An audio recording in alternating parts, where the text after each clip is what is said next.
Blah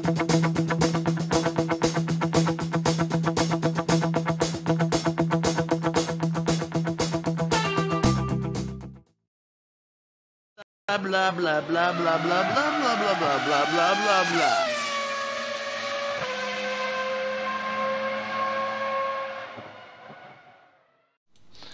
Hello everybody and welcome to part 2 of the I'll Tell You What TV, the unofficial Formula 1 podcast where we're talking Russian Grand Prix. I say that so professionally, but it's only part 2 because something fucking weird just happened on my computer. So apologies if you're watching part 1, as it will now be called. We're on to part 2. So Steve, James, Ray, I hope you're still with us. It would appear to have been a problem on my end. Get this, right? I know we did a podcast ages ago where we were ranting about shit, right? And one of the things I ranted about was fucking technology, right? Yep. We were in a Skype chat that we'd been in for about an hour and 12 minutes.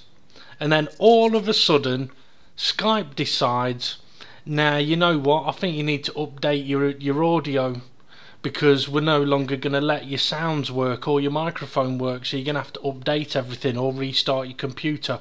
Mid fucking call, mid fucking podcast, up yours Dave, we're going to screw you over for 5 minutes. Fucking wanking bastard thing. Now, I have been and checked at the part that we got disconnected, and it was the point where James was saying Dick of the Day should go to whoever installed the Toro Rosso's brakes, which I laughed at and agreed to, but I then went on to say, I was talking for a good couple of minutes, you know, right, and then realised, I was like, hang on, no one's answered me. I was like, hello, hello. So I was talking for a good couple of minutes with no answer, and basically what I was saying, guys, is, right, because we're sorting out our predictions. If anyone's joining this now and has no idea what we're going on about, go and watch part 1 and then it'll make sense. We're not going to go through everything we just talked about in part 1. Okay, what I was saying, James, was because Steve has picked Vettel for Dick of the Day, I've picked Magnussen for Dick of the Day. We're going to go to Ray in a moment to see who he's going to pick as his Dick of the Day, but you will have to make the choice because it's got to be not a unanimous decision, it's got to be a majority decision. So it'll be up to you to decide whether yes, it'll be Vettel for Dick of the Day, yes, it'll be Magnussen for Dick of the Day, or yes, it'll be whoever Ray picks for Dick of the Day. So Ray, what you don't know, Dave, is what you don't know and what everyone else doesn't know is James has already told us. Oh right. Oh, go on then. Well, I want to know who Ray would pick. Don't spoil my surprise then. Ray, come on. Who would you pick as Dick of the Day? Well, I did say Toto Wolff. It's got to be a driver though. Got to be a driver. And then I said Valtteri Bottas because why listen to team orders? If you're a driver, go for it. You wouldn't see Senna saying, yeah, I'll just let him pass. Bugger off. Interested. And we were, while you were away putting your 50p in the electricity meter, we were talking about team orders, team radios and that, but we won't get into that again. Yeah. You missed it. You'll just have to wait. Come on then, James. Who are you gonna go for? Who's gonna get Dick of the Day? It's going to be everybody's favourite Danish twat. It's going to be Magnussen. Okay, so Kevin Magnussen then is voted our Dick of the Day, and Steve, if you want to know why, I'm sure you'll be able to find it on YouTube. He was shocking. Yeah. Do you want to know what difference that's made to the predictions? Go on then. Absolutely fuck all. This made no difference whatsoever. So I got the points all sorted out earlier. I just need to find it now so that I can show it. So yeah, last week I've got a new picture, by the way, to show the predictions that we've made. And if you remember, last week I made a little bit of a change to how the points are worked out regarding the podium, and hopefully I've done it correctly this week. If not, I'm going to get my arse wrong, I'm sure. Okay. For the predictions then, Steve predicted that Hamilton will get pole position. He wasn't. To be fair, would you all agree Bottas if people are known as a Monaco master, Bottas is a bit of a Russian master. He's a car park master. A car park hero. Car park queen. Car park queen. I mean, Bottas did outshine him, which means that James and myself both picking Bottas for pole position were absolutely on the money. Yeah, James scored some points. It gets better, James, don't you worry. Okay, for the winner, Steve, I don't know actually if Steve's selections can be classed as predictions, because he's gone for the same thing every fucking race for pole and winner. But the way I see it is, if you're a betting man, which I'm not, but if you're a betting man and you betted on horses, if you always bet on the favourite, you will win more times than you lose. Okay. We'll see if that works for you. So yeah, Steve predicted Hamilton will win, and he did. James predicted Vettel to win. Yeah. Unfortunately. Yeah, what's happened to that Ferrari power? It looked like a fucking donkey. It's an odd one, isn't it? Because a lot of people in Mercedes have been saying that the Ferrari is the faster car in a straight line now. It's got the fastest speed. It didn't show it at any point in Russia. From what I was hearing and could tell, I think it's down to the tyres. Mercedes, especially in qualifying, Mercedes have worked out the perfect time to take the tyre blankets off, to have the tyres at a specific temperature when they go out onto the track, and then a specific temperature when they start the lap.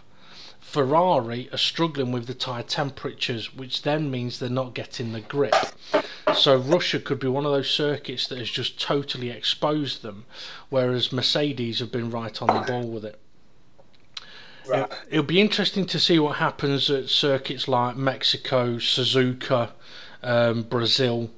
I think Mexico they might struggle again, but Suzuka and Brazil could be very, very interesting to see.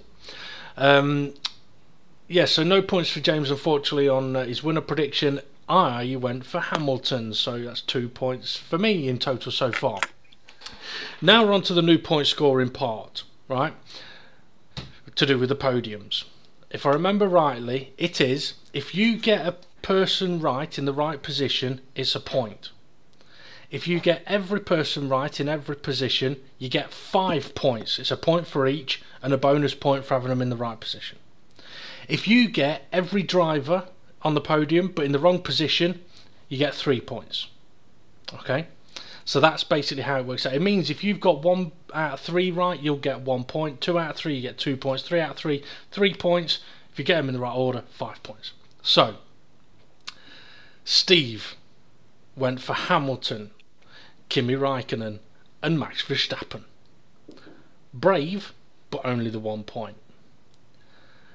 I went for Hamilton, Bottas and Kimi Raikkonen. So it's only 2 points for me. But James has got Vettel, Hamilton and Bottas in the wrong order, so he gets 3 points. Oh, nice. Brilliant. I think that's first time. It is. It's the first time you've had all 3 drivers correct on the podium. Not in the right order, but correct in the correct drivers on the podium. So, you know, we had villain of the day. Yeah. Can I say that hero of the day was Chocolate Eclair? Because once again, fucking brilliant, that lad. Interestingly, me and Steve had a big discussion about this in part 1 of the podcast, where I was saying Leclerc is showing that Ferrari made the right choice. He is overachieving again and again. He was best of the rest today. Brilliant. And Steve's given it, well, Raikkonen still beat him. Raikkonen's car's got another 50 million. But until Raikkonen goes into the Sauber, you can't really say how good that Sauber is. Well, if Ericsson's a good yardstick, which he's not. You've got the Force India with the Mercedes-Benz engine in it, and the Force India has shown more often than not to be a solid car. for a Sauber. I mean, look at it 12 months ago. The Sauber were lapping miles at the back. Yeah. And then this year, it's beating a Force India. Yeah. I mean, this is the thing that I was saying with the overachieving. Okay, he has been beaten by Raikkonen and the 2 Red Bulls, the 2 Ferraris, the 2 Mercs, but he has beaten everybody else. And that's the bit, is the overachieving. Him in a Sauber has beaten every other driver out there. I mean, the only other car which has got the same engine in it is the Haas, and he beat both them. Yeah, exactly. Exactly. Start of the season, them Haas Australia were pretty much solid. They were really, really good until they tried to change tyres. And cheated with the floor. Yeah. But them Hasses were brilliant. I mean, if you'd have told after race 1, if you'd have turned round and Gene Haas and said, "Oh, near end of the season, you're going to be running slower than a Sauber," he'd have laughed at you. To be fair, if you'd have said that at the end of last season, saying by the end of next season you're going to be multiple positions behind Saubers, you'd have a heart attack. He would. But he wouldn't have realised the Sauber would be that far up. Yeah. He'd probably be thinking, "God, I'm going to be getting lapped every week." Yeah. So yeah, 2 against 1, Steve, on that argument. Which dick were getting in Vettel's way on the final few laps? Was that Magnussen as well? That was Magnussen. Didn't get out of the way for blue flags. He just at the point as I mean, to be fair, I can't stand the bloke. He's improved this season. His driving was atrocious in Russia, but I did like what he did to Vettel. Right, he blocked him. He got in the way. He didn't let Vettel through. Just at the point where Vettel was on a charge and attacking, he took a 3-second gap down to less than a second gap, and then he found Magnussen, and then he was 2.5 seconds behind. So for me, I was like, okay, yeah, well done, Magnussen, but he still gets stick of the day. Stick of the day. Stick of the day, dick of the day, whatever you want to call it. Whoever had the sniper rifle on the roof should have shot him. I've just got a question here. This is really informal, unrelated. Steve, has your dog ever been like just constantly eating all day long? No, it's completely opposite a lot of the time. It just doesn't eat. Well, this is it. Bella doesn't eat a lot, and then all day today, all she's done is eat. I've put out like 2 bowls of dog food. And right now she's just stuffing her face, and I'm like getting a bit worried, thinking she got work. She'll have pups. No, she's been spayed. It don't matter. It didn't work. Are you sure she's been spayed and not forked? Jesus. that was yesterday. That was pretty quick for me. Okay. On to our predictions of who was first to crash out. Steve said it'd be Perez. James said it'd be Grosjean. I said it'd be Magnussen, and nobody fucking did. Not one crash. Which surprised me, especially at turn 2. You know what?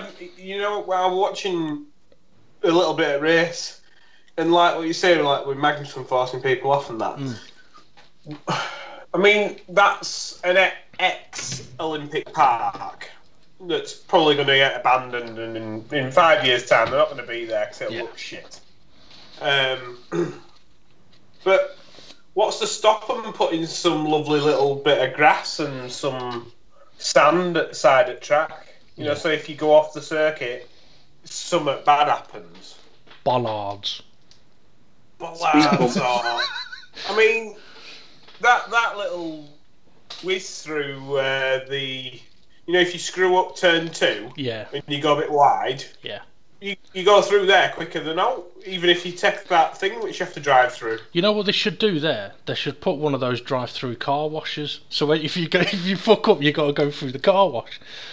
Or just like some members of ISIS with machine guns. or put a water trap for when you have to return back to the track. Yeah. You have to go through water.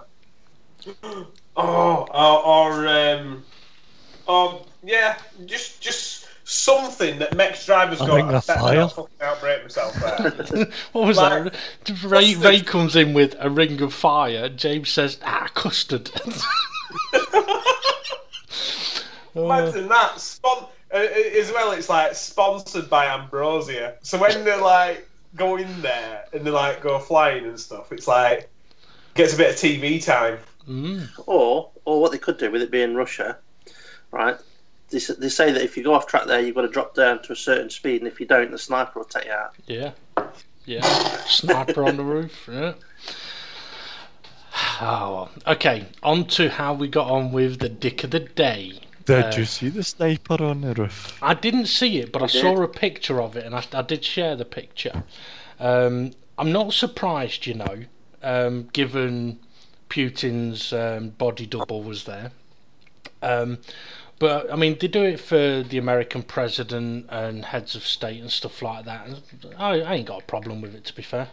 Well, you don't think it's actually real Putin being there then? No. And then when the podium came up and Hamilton's like, I won't spray about you with the champagne. It wasn't me last time. I thought that was fun. Someone, spray him. Someone got absolutely bollocked last year for spraying him with the champagne. But probably because his makeup had run. But yeah, I mean, I have heard that he's got 5 or 6 body doubles, so you never really know if you've met Putin or not. Like Blofeld. Well, from Bond, I think. Good evening, Mr. Bob.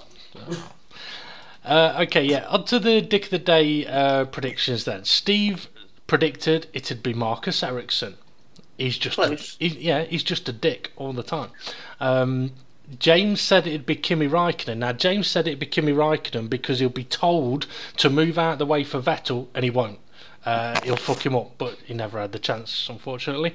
And I said it'd be Perez, and you know what? Perez could have been close for a Dick of the Day because of his attitude of, can I overtake him? I'm faster than him. Okay, I'm slower than him, but I'm still going to say I'm faster than him. But there we go. The last prediction we had was most positions gained. Now this was a close one, right? Steve said it would be Danny Ricciardo, and he said this before knowing that Ricciardo would have engine penalties. But if I remember rightly, Steve, you said it because you thought he might get penalties. Yeah. I didn't know that Max Verstappen was going to get engine penalties, though. Yeah. James said it'd be Kimi Raikkonen, and I said it'd be Alonso. Alonso lost places. Kimi Raikkonen didn't gain places. Danny Ricciardo gained 12 places, but I should get a point. No, you shouldn't, because Max Verstappen started behind him and gained 14 places. I was more right than you two. You was more right than us two, but more right don't make a wrong. Hang on, no, that's not right. More wrong don't make a right. Less wrong don't make... Oh, fuck it, I'll give up. Yeah, so it wasn't Danny Ricciardo, it was Max Verstappen. And just before we get onto Verstappen, I do have another suggestion for Dick of the Day. Instead of Dick of the Day, you mean? No, somebody else that could have been awarded Dick of the Day. Okay. At the end of the race, you know how they do the interviews now where they park the cars with the podium 3? At the end of the race, the podium 3, yeah. Yeah. Well, Paul di Resta stood there, he's waiting to try and speak to Hamilton, and Hamilton runs off to speak to his team members. So Paul di Resta follows him. The cameraman follows Paul di Resta. Paul di Resta squeezes between a gap of a car and a trolley jack. The cameraman walks straight, screen first, into the trolley jack and almost falls over. Now, I could see the trolley jack in view, getting closer and closer, and I'm thinking, is he going to see that or not? And then you see it go dump and wobble to the side. If you haven't seen it, I'll have to see if I can try and find it, because I found it rather funny. So he could have been voted for Dick of the Day, but it has gone to Kevin Magnussen. Okay, as for what that's done for our predictions points, it means that Steve has scored 2 points, and that moves him on to 26. James has scored 4 points. I think that's your biggest haul of the season so far, James. So well done there. That's more than I've got all season. That's doubled your points, that has. Well, those 4 points have now put you on to 19. Alright, so you're only 7 behind, Steve. And I've scored 4 points, which means I'm now on 26 points. So me and Steve are tied, and James is closing the gap. It's going to get interesting. It definitely. Well, I think it's going to be too late for me. I don't know. It'll only take a DNF from me and Steve, and you to bag some points. Just immortals. Exactly. Just immortals. Okay, we are going to need to do predictions for the next race, but we can come on to that in a little while. Because I do want to just touch on Max Verstappen, not physically, but James, you mentioned that most of his overtakes were with DRS, but I want to pose the question to you three. Were Max Verstappen's opening 6 or 7 laps up there with Senna's opening lap at Donington Park in the wet? No. I'll say no straight away to that, and I'll explain why. And that is the fact that Max Verstappen was coming from the back behind slower cars, and not once did he overtake a car that you wouldn't expect him to be able to overtake. Whereas Senna was opposite situation. He had a fucking underpowered Ford, or a Peugeot. I can't remember. I can't remember what it was, but he was in an average car, and against some of the best drivers in the world at that time, and he dicked them in 1 lap in the wet. Okay, well that answers that one then. In that case, well, you've not let Ray answer. I don't think there's anything he could add. Ray, is there anything you could add to that? No. Exactly. Okay, if it wasn't up there with the likes of Senna's Donington lap, was it as good as people are making it out to be, or not?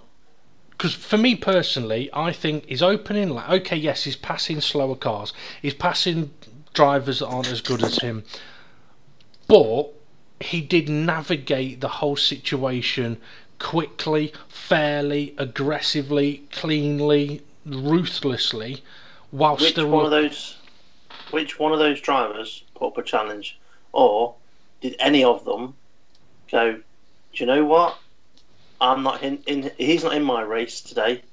I'm not going to defend that, because pretty much every single one didn't put a challenge and thought, or came across to me as that they were thinking, I'm not in his race today. I'm just going to let him go. I don't know. K-Mag did. It was K-Mag. That's right. It was K-Mag that moved under braking when it was Verstappen attacking him. Because he needs to try and get a drive for next season. Maybe. Well, no. K-Mag's seat's confirmed. Magnussen and Grosjean have both been confirmed as Haas drivers for next season. Well, that's a mistake, isn't it? Yeah. So come on then. Was Verstappen's opening laps good or not? Ray, James? Yeah. Yeah, they were good, but why not keep challenging throughout the end of the race? See, when he got up to that point, he had covered Ricardo, but see, after that, it just dropped away, and I was like, what the fuck? I was hoping for him to take Kimi and then push further, but as you said earlier, was it was the tyres or whatever, we didn't get him to the end.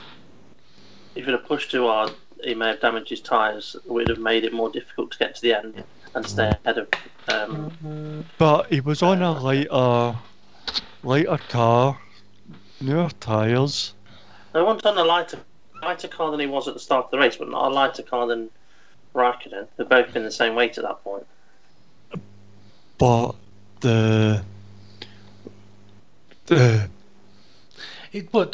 time didn't move. He actually if they were worried went about backwards. if they were He worried never about went his forward. tyres, right? If they were worried about his tyres, they should have put him on the ultra softs and not the hyper softs, because they could have put him on the ultra softs, and he could have still gone quicker. Now, if it was simply, look, you know what? If we go for it, we may gain 2 extra points, but actually, if we don't go for it, we may be able to fight for pole and the win at the next race. If we push now, we're going to take too much life out of the engine, which means we can't fight for pole, and we probably can't fight for the win. So in that argument, I can kind of understand him or the team going, you know what, let's just take it easy. But that's where there's a fundamental problem with Formula One. That should not be coming into the equation. It shouldn't be, oh, I've got to save my engine. It should be, I don't need this engine. All or nothing. Yeah, I don't need this engine next week. Let's go. Yeah. You shouldn't have to be compromising a race to help another race. Yeah. Every race should be Its own a race entity. on its own right. Yeah. It's a bit like, could you imagine a woman's reaction if a man says, I didn't give it my all tonight in bed, babe. I'm saving it for tomorrow night. She's not going to be happy with that, is she? She's going to be, no, look, fuck me properly tonight, and if you can't do it tomorrow, no problem. Deadly silence from these three. That's because they're all thinking, no, you know what, I just can't be arsed. What do you mean you want sex? It means I've got to get undressed and then I have to fucking have a shower and then I'm going to have to get dressed again. But that's when she goes, well, you ain't got a problem getting all hot and sweaty on your bloody video games. You spend more time on that computer than you do with me. Yeah, well, that's because it doesn't shout at me. You do.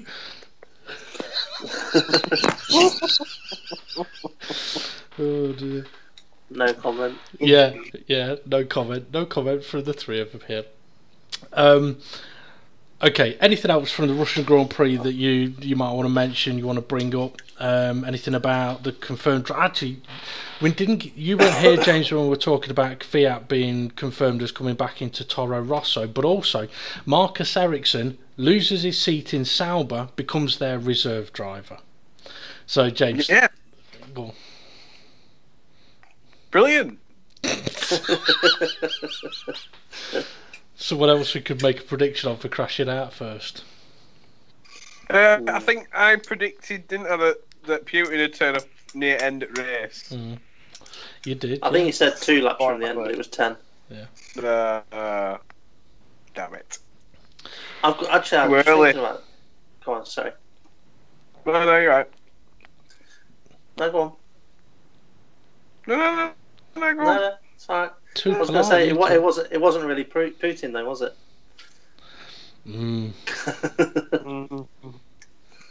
Possibly. Right. Well, Bernie thought it was. Yeah. The thing is though, right, if they put a body double out as Putin, if somebody had have taken a shot at him, like the sniper, say for instance, and took his head off live on camera, would then they go, Putin's dead? Or would they go, ha ha ha, that wasn't really Putin, here he is? That's a good question. They'd probably go, ha ha ha, it wasn't really him. But even if it was him, they'd probably go, ha ha ha, it wasn't him, it was his body double, and then put the body double in as the president. See, governments are dodgy like that. I will just point out as well, the sniper that was pictured and seen was a security sniper. It wasn't someone trying to take pot shots at people in the crowd or anything like that.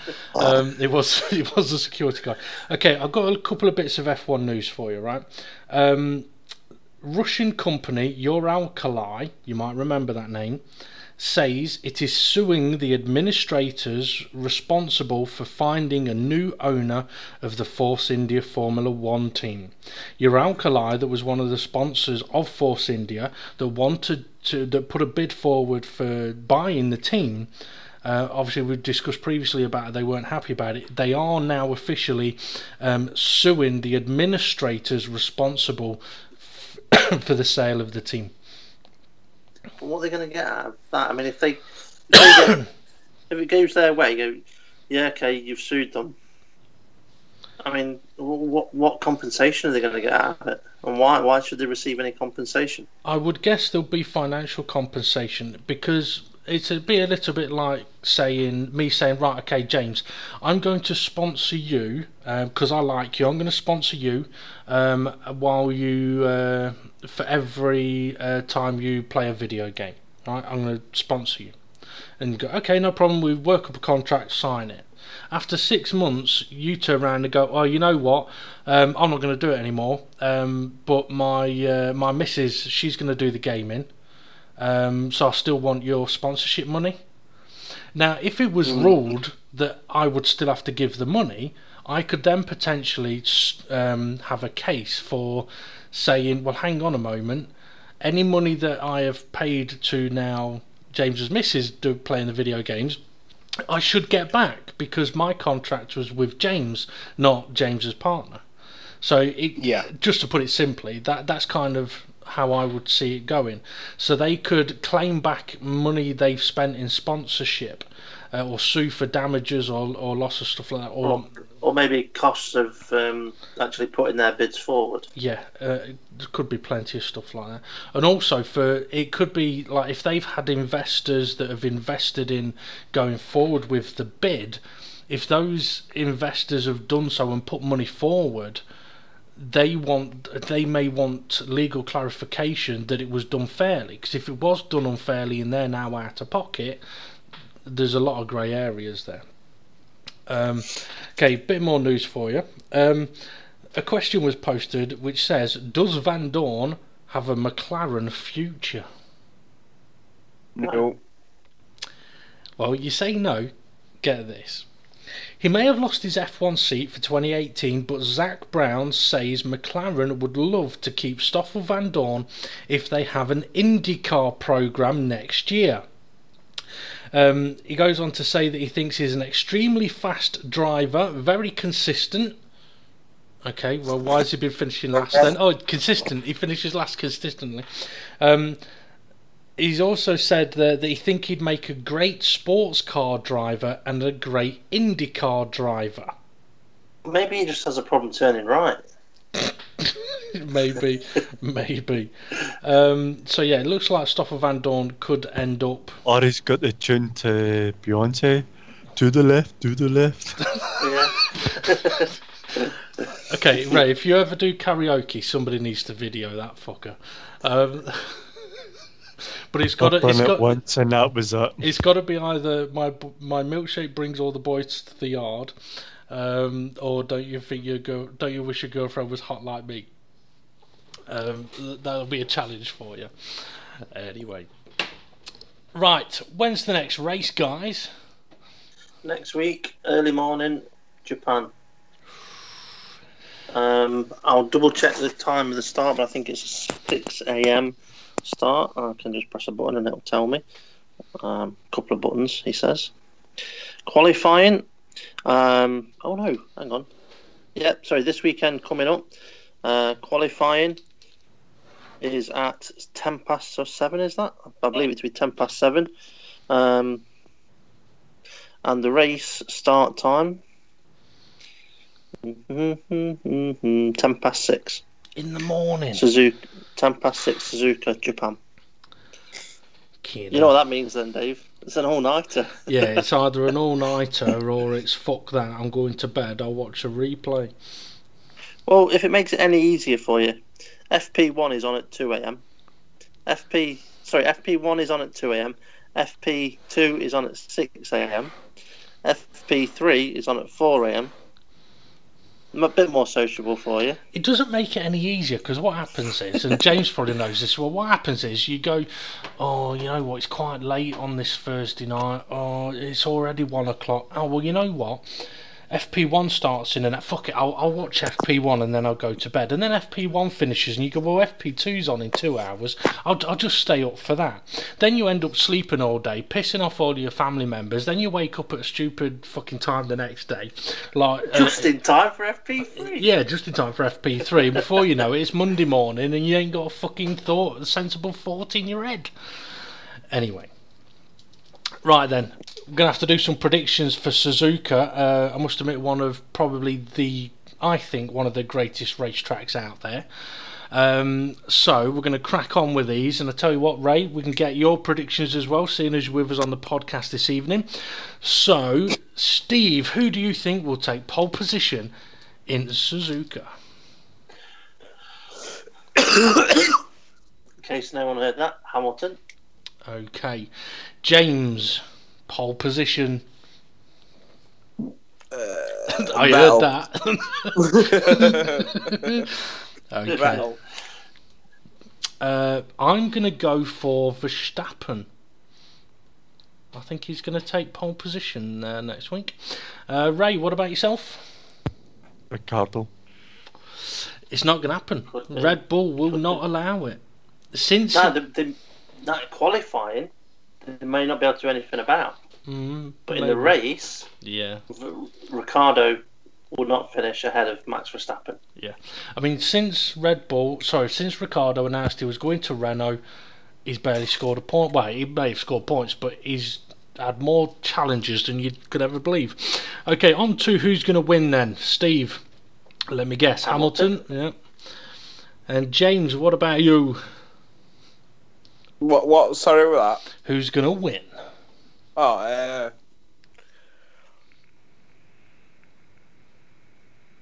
Hamilton. Hamilton. Okay, I'm going to go for Verstappen. I think it's going to be a runaway. Ray. Bottas. Ooh. Okay, Steve, your podium 3. In this following order, it will be Hamilton, Vettel, Max Verstappen. Ooh. Okay, James, your podium 3.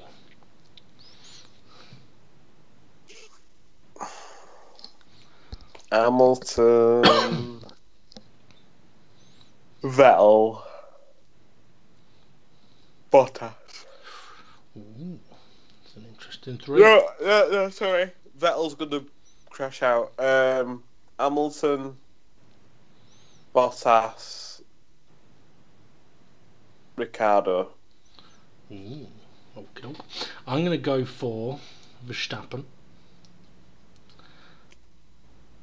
Vettel,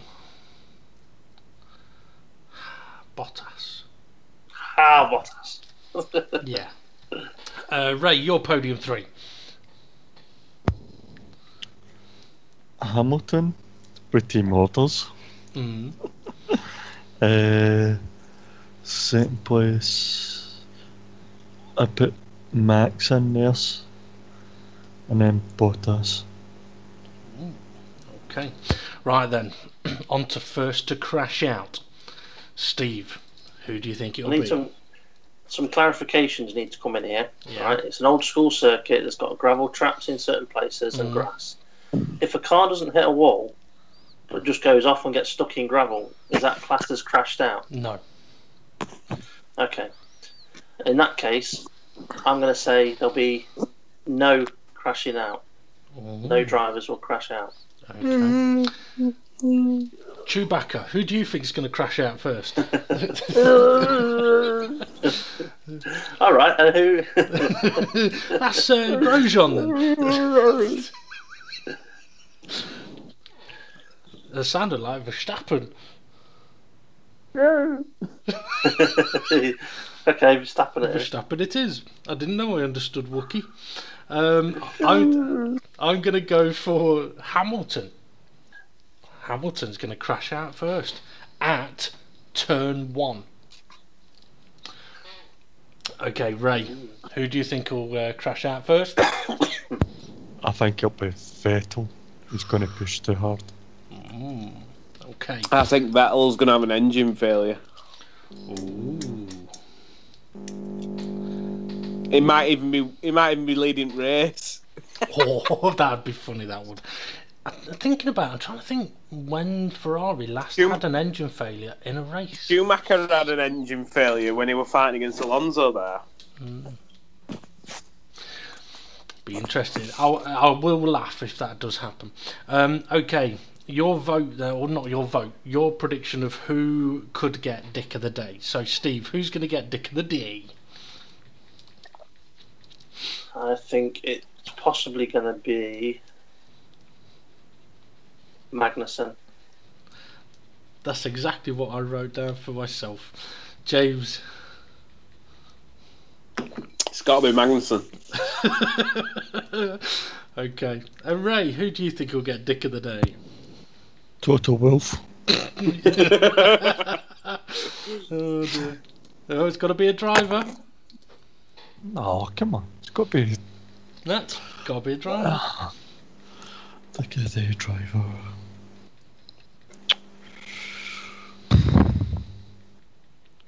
Magnussen. May as well get a point. You know it's going to be someone completely fucking different. It'll be Perez. Perez. Yeah. See if that happens, I won't be happy. Yeah. Okay. You know what it'll be, right? Perez. Next week it'll be Perez ahead of Ocon, and Ocon will be giving it. I can go faster. I can go faster. Perez will be told let Ocon pass to let him challenge for the car ahead for a couple of laps, and Perez will go, no, it won't work. It didn't work in Russia, so it ain't gonna work here. No, I'm not doing it. That'll be what happens.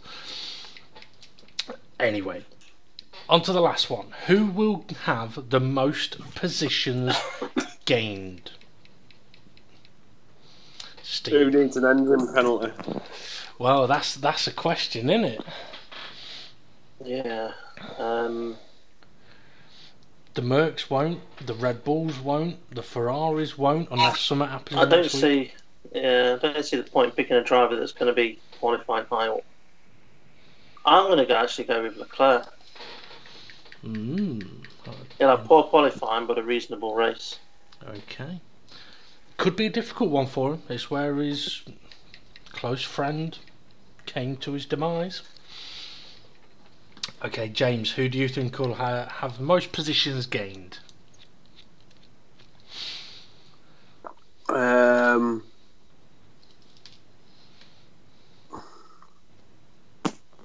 Max Verstappen. He'll have something will fucking go wrong in quali. And they'll be like bitching and moaning, going, fucking piece of shit. Tag, and then gets out. And then, he starts from like P15 and comes through. Okay. Are you sure that's the answer you want to go for?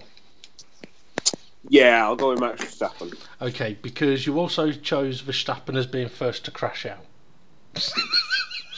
Oh, no. Did I? Yeah.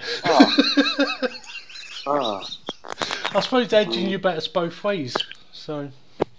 I'll give you the chance to change one if you want. I'll go with Alonso. Just most positions gained, yeah? Yeah. Okay. I'm going to go for Hulkenberg. I don't know why. I just got a feeling.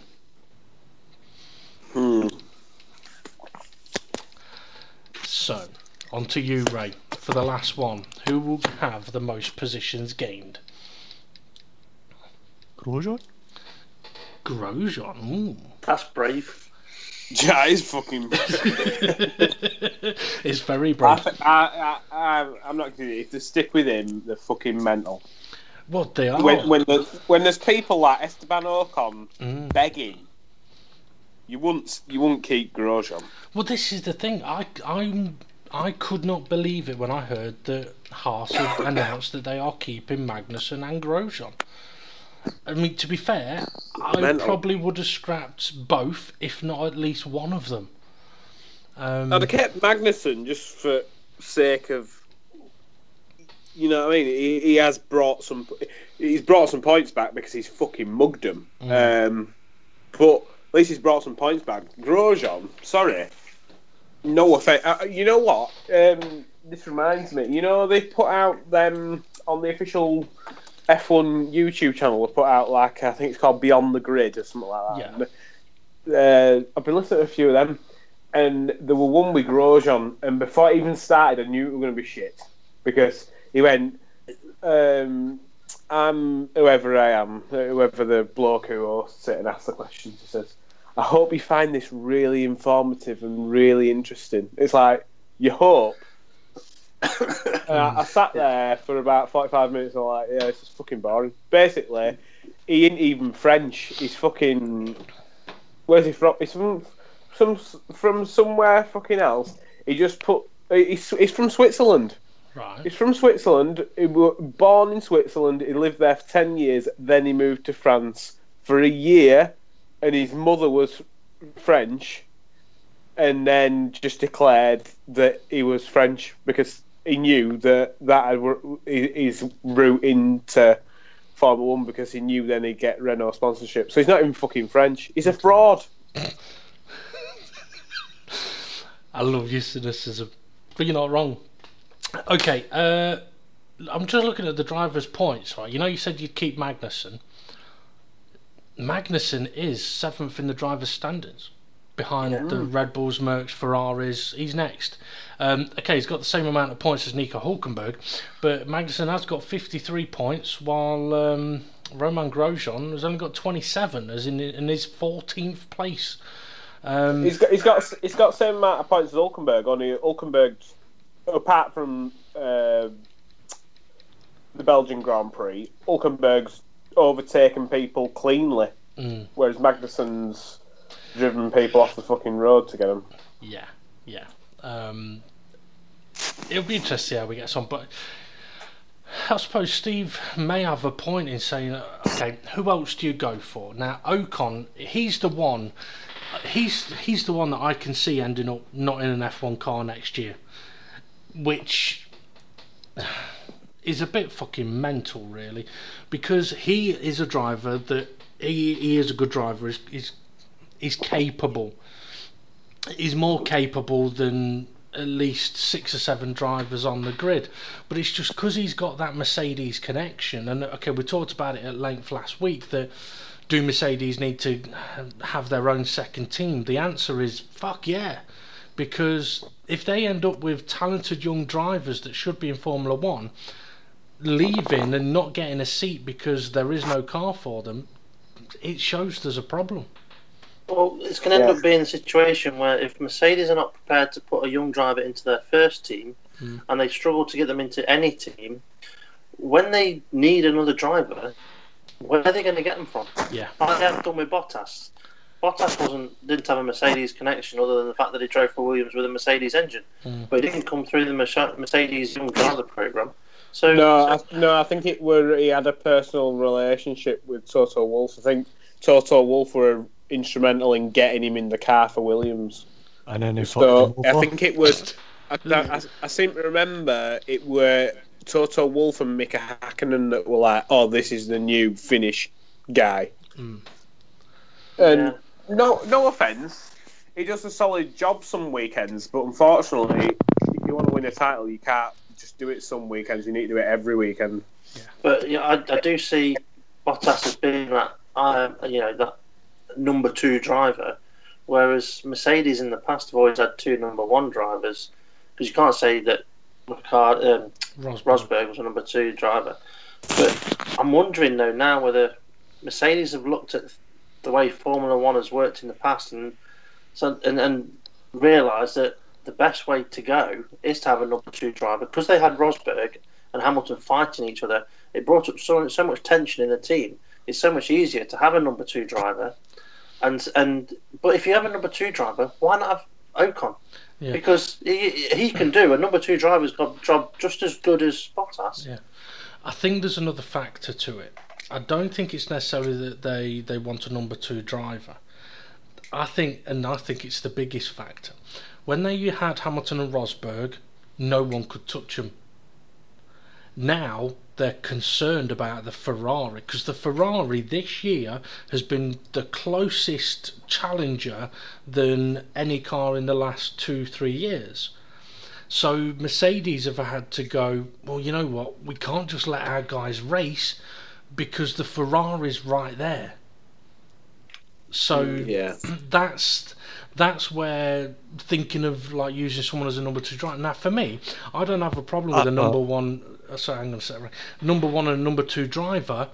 If I was the team owner, I'd go, right, let's have this out, get it out on the table now. You're my number one driver. We want you to win the Drivers' Championship, and we want you to win as many races as possible.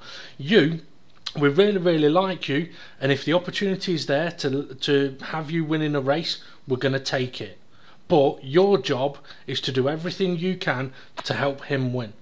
And in turn, you will be rewarded for it. Whether that be money, houses, cars, women, drugs, beer, whatever you want, we'll give it you. If you were to have Ocon, he's young enough to become a number one driver at Mercedes. Bottas isn't young enough to become a number one driver at Mercedes. I can't see him taking over from Hamilton when Hamilton retires in however many years' time. No. Ray, you were going to say something a second ago. Yeah, I don't know. What's Constructors Championship points like? I shall have a look. I'm just about to look up. I'm looking it up.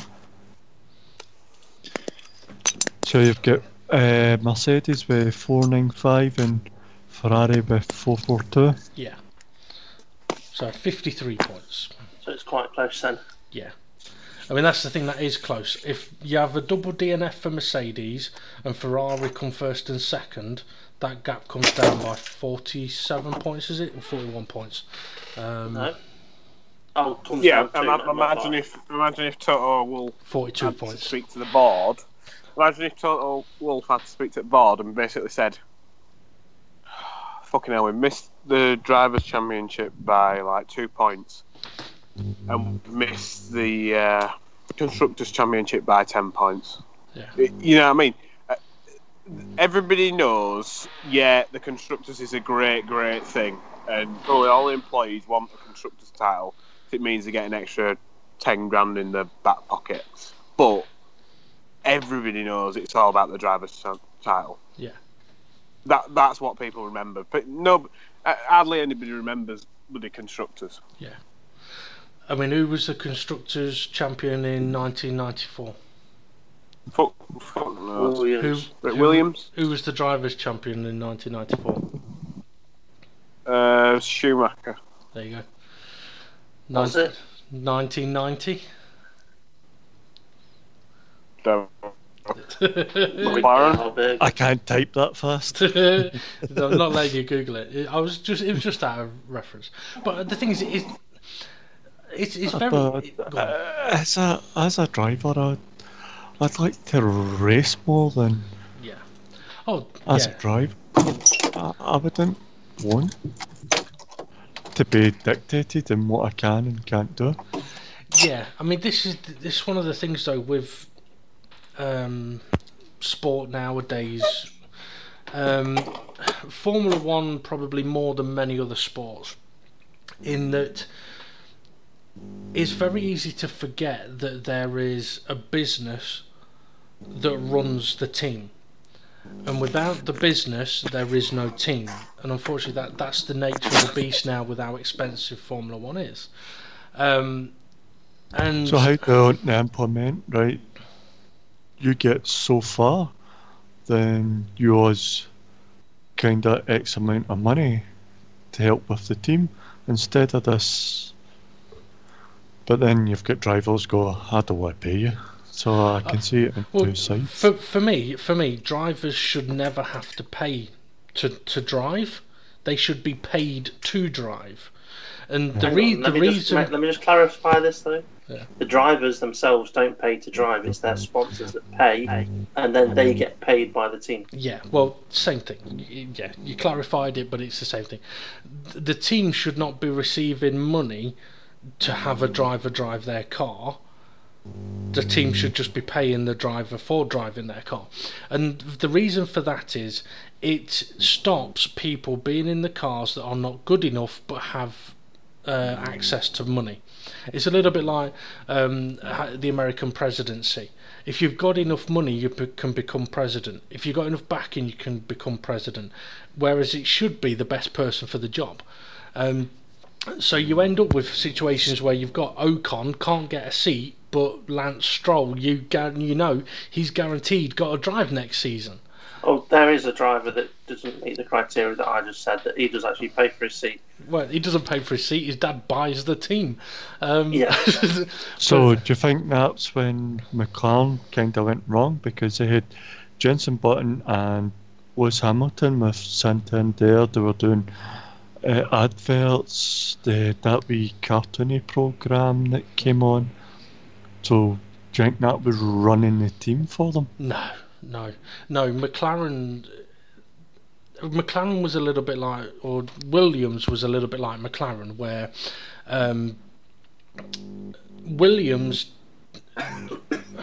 before the last 5-6 years, Williams didn't need Formula One to pay for them to compete in Formula One.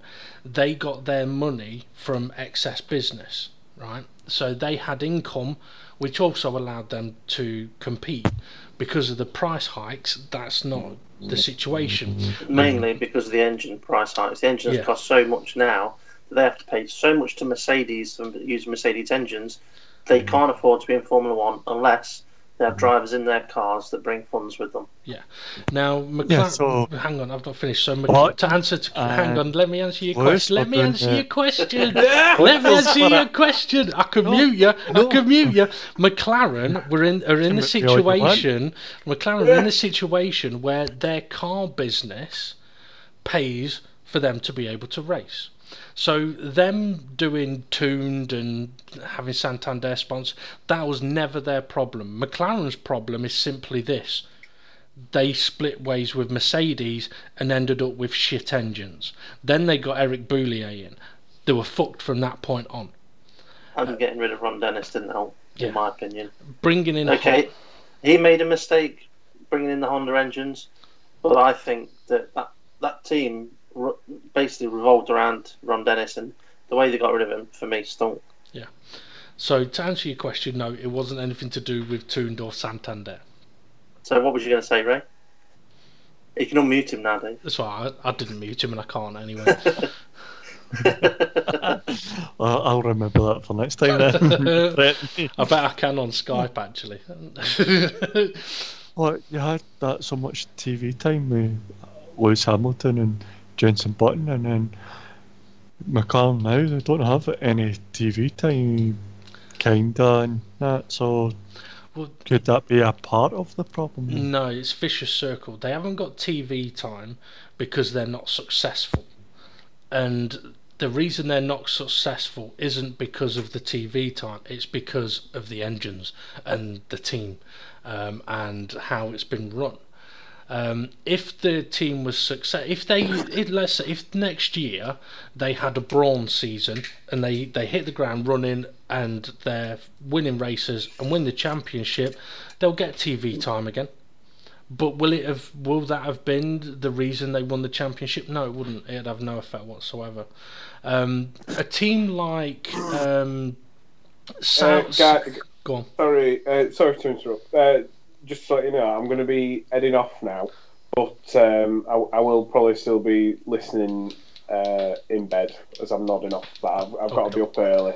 No worries. Well, we're not going to be going on for too much longer. So it's been nice to have you here, James, and hopefully you're feeling a bit better. And we shall catch up with you in the next few days.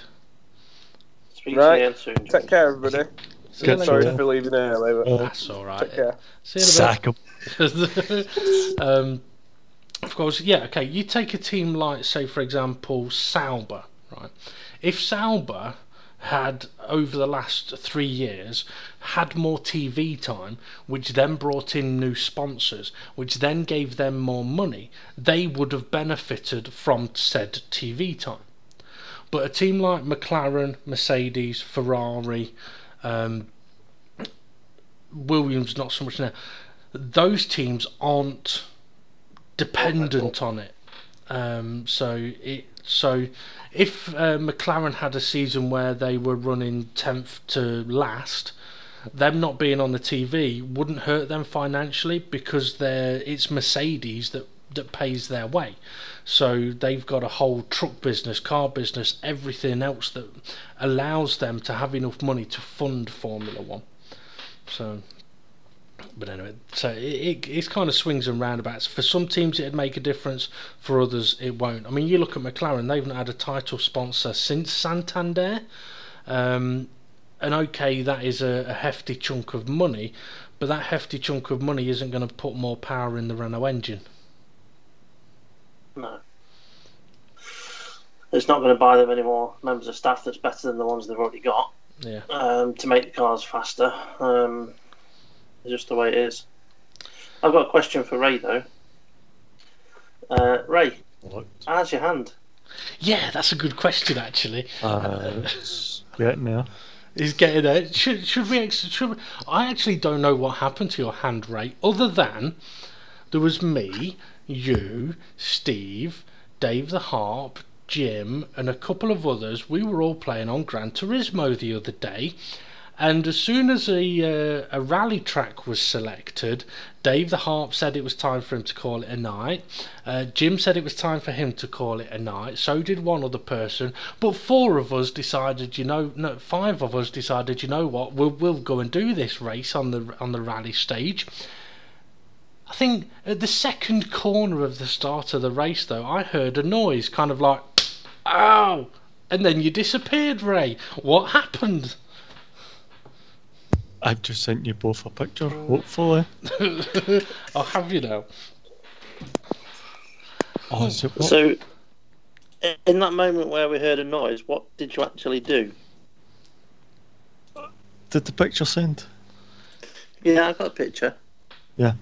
So that, where my steering wheel is, and that bit of wood, I went to the, what was it? Catch a drift, and I smacked the side of my hand right off that bit of wood, and I couldn't move it.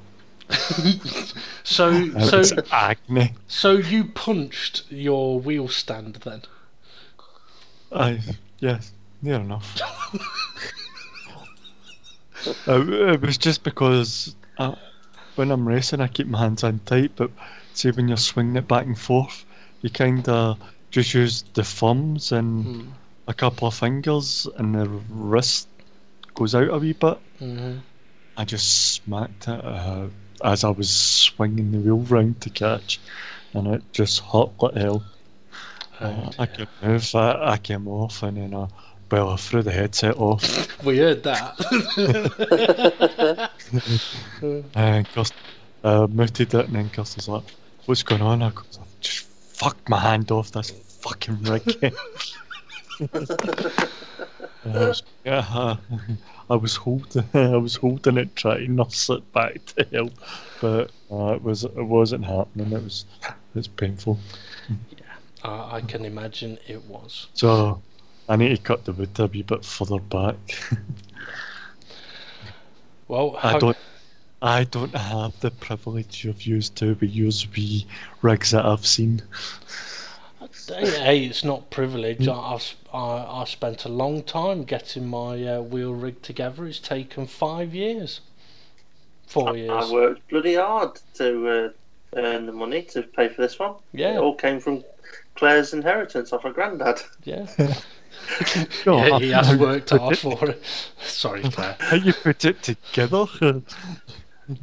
Well, the thing is, I mean, okay. I didn't think that right at this seating point my hands are going to hit that, because older pictures you would have known I'd have to climb in as a cockpit. Box. Yeah. Yeah. So I thought. We see. I've used for anyone that's wondering now, we are talking about online gaming. Now, I've used one of the rigs where it's kind of like a tub, and you climb into it, and I didn't like it. For me, it wasn't necessarily claustrophobic. It was just I like to be able to see my feet and my pedals, and I like to be able to move my arms a bit. And I also like the ease of not having to climb out of it. So the rig that I've put together, to be fair, it was quite nice. It is quite nice actually. It's come out quite well. It was a pain in the arse to sort out, to be honest. The wheel stand I've had for a few years, but I bought this wheel stand because you could attach an extra piece to it to mount a seat onto. But when I went to the local scrapyard to buy a seat out of a car, I didn't consider the mounting points reference to the upright struts of the seat frame. So once I'd got everything here, I realised I would have to manufacture something to be able to actually mount the seat to the frame. Now, when I put everything together for the first time, it was so high up that my feet didn't touch the ground. So I then realised, okay, I'm going to have to remove bits here to reduce the seat height. So it's taken me, when was it? Friday I started on it. It took me from Friday until last night to complete it and put it together. And I'm actually now thinking what I might do. I know I've shown you 2 pictures, and if James is listening, he's seen. Is it not Wednesday? Wednesday. Wednesday? What are you on about Wednesday? It's Tuesday today. Wednesday last week. You bought the seat on Wednesday. I bought the seat Wednesday, but I didn't actually start manufacturing anything until Friday. It was more a case of, okay, look at it, can I do anything with it? No, not yet, I need wood. That's what she said. But yeah, I was actually thinking, where I've got a wooden board, a base, there's a gap from that wooden base to where the pedals are, and I was actually thinking about making not a box, but sort of like getting 2 wood strips and another wood board to then make it look like all one solid wooden piece, and you could actually stand on it, because I think that would just finish it off quite nicely. But I was very surprised at the difference it made. For anyone that does online gaming and they use racing wheels or gaming wheels or anything like that, and they've used wood as part of their setup, Don't. Well, no, do. Just make sure you got enough space for your hands. What I would say is, don't necessarily paint it. I wrapped all my wood in duct tape, black duct tape, and I tell you what, it looks fucking mint. It's easy to apply, it's easy to cut, it's easy to poke holes through, it's easy to clean. It's also structural. It'll go round any surface pretty much, and it does look very, very good. The wood wrapped in duct tape looks very good.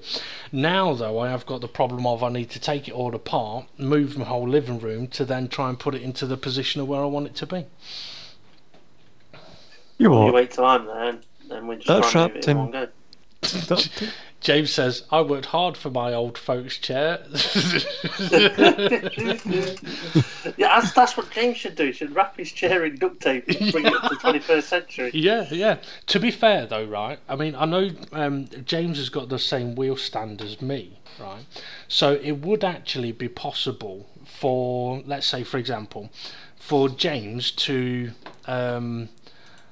if he was to buy the frame that attaches to his wheel stand, it would be possible for the likes of, say, me to go to the local scrappers, pick out a nice chair, put it together on the rig, and then go, right, James, there you go, there's a seat ready. All you need to do is put these 4 bolts in onto your seat frame and it's ready to go for you.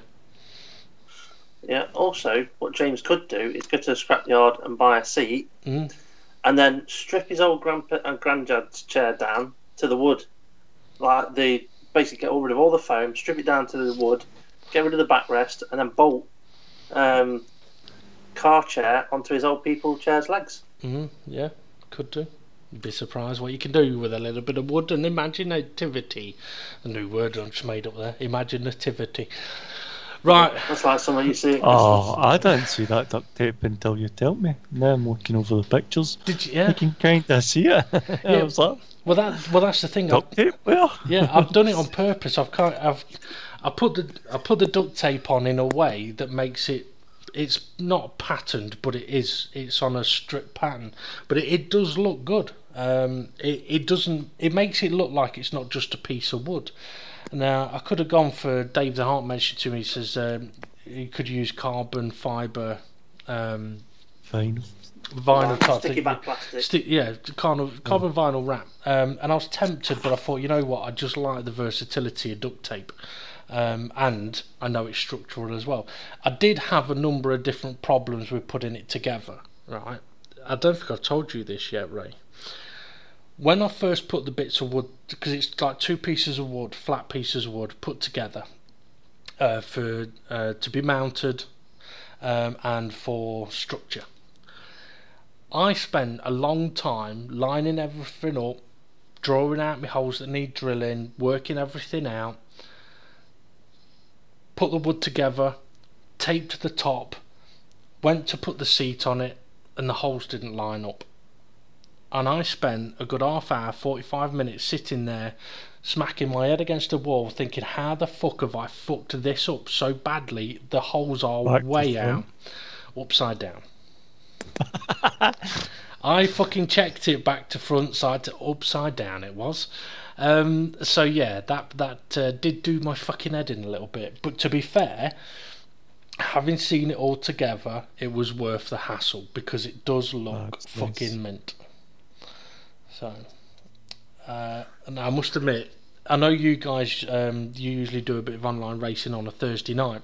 I'm actually going out tomorrow and I won't be back until Thursday. I don't know what time. So I'm not going to have a chance to get my room ready to have the rig set up where it should be.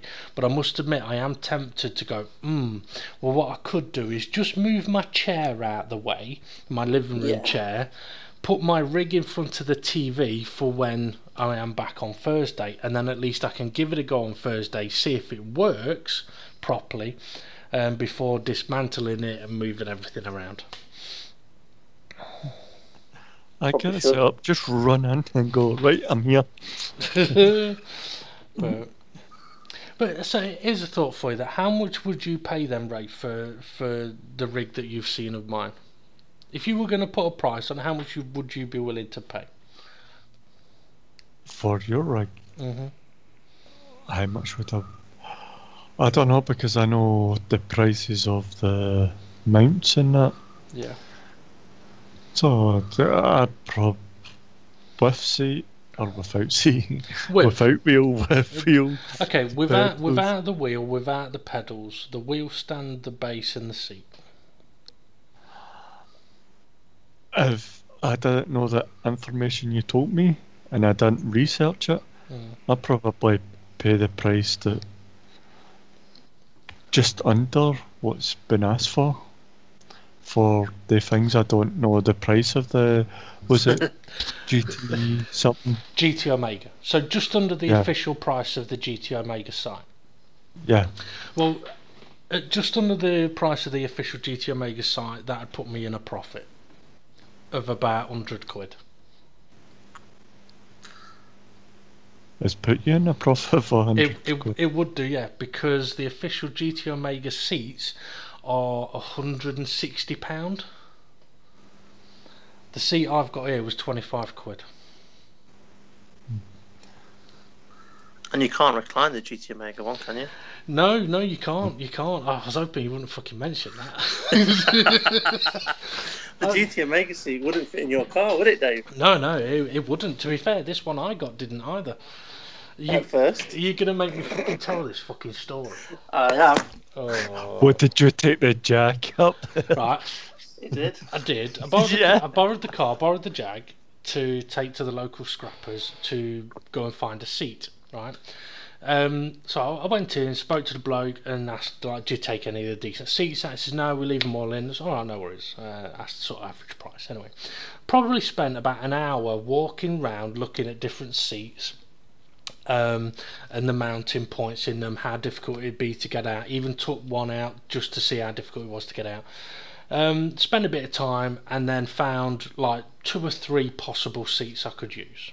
I was like, right, okay, I found one, I'm going to go for one, no problem. So go back to the car, grab some more tools, come back in. As I've come back in, I'd taken the high-vis vest off, right? So as I come back in, I grab another high-vis vest, start walking off into the site, putting the vest on. I'm thinking, fucking hell, I must have this bastard like twisted or something. It's really fucking tight. No, it was just a small one.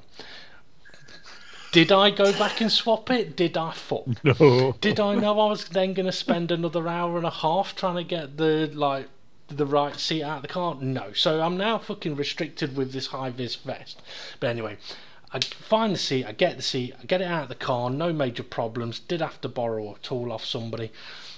And then find out it's a heavy motherfucking seat. And I've got a long way to drag it to the car. So I drag it to the entrance and I say to the security guy, look, I'm just going to leave this here for a second. I'm going to go and grab the car and I'm going to bring it down. So I get the car, bring it down, open the boot, drop the seats, and I'm like, right, okay, let's recline the seat as far as it will go and get it in. Can I get it in the car? Can I fuck? By this point, I'm out of water and gasping. I'm fucking knackered. I'm sweating like a cunt. I'm struggling to move and I can't get this seat in the car and close the boot. I do the only thing I can. I phone up Steve and I'm like, help. He's like, what's wrong? I can't get the seat in the car. Can you come and pick me up? Can you come and pick the seat up? He's like, yeah, alright, no worries, I'll be there in 50 minutes. Alright, can you do me a favour? He's like, yeah, what? Bring me some water. So 50 minutes later, Steve turns up, pink bottle of water for me. That's gone in seconds. Open his boot, chair goes in, no problem. Right, I'll see you at mine in a bit. We then, he goes to his, I go to mine. Steve's coming round to mine for the evening later on.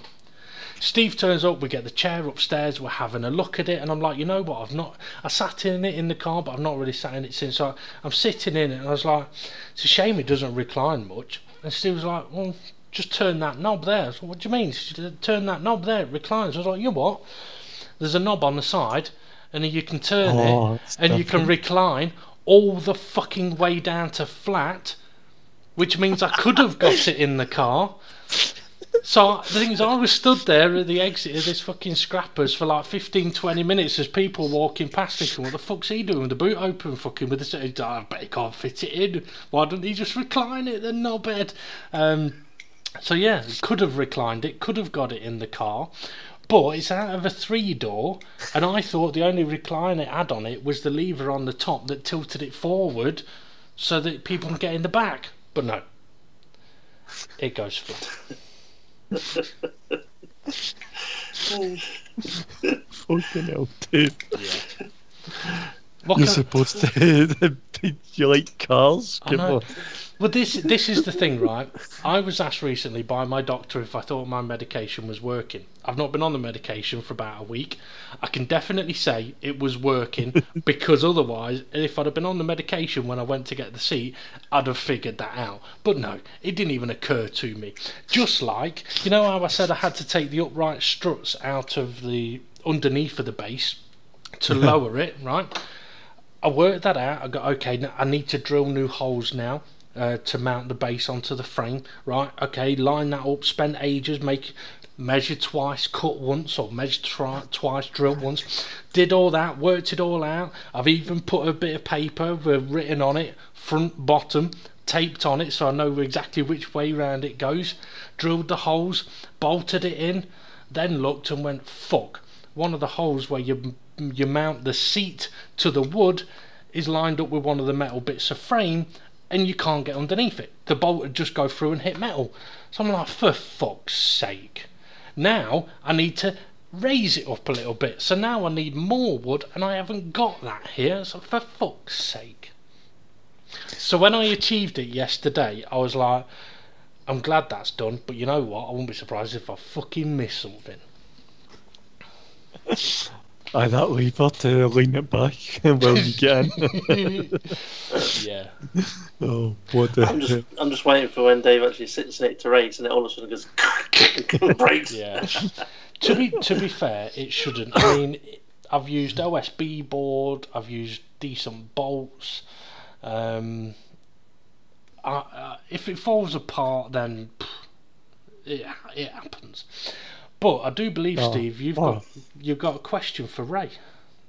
What? Oh, I have, yeah. Ray, how do you spell yes? Y-E-S. Okay, so what does E-Y-E-S spell? Sorry? What does E-Y-E-S spell. E-Y-E-S. Nice. Oh, miserable bastard. I've seen it on Facebook.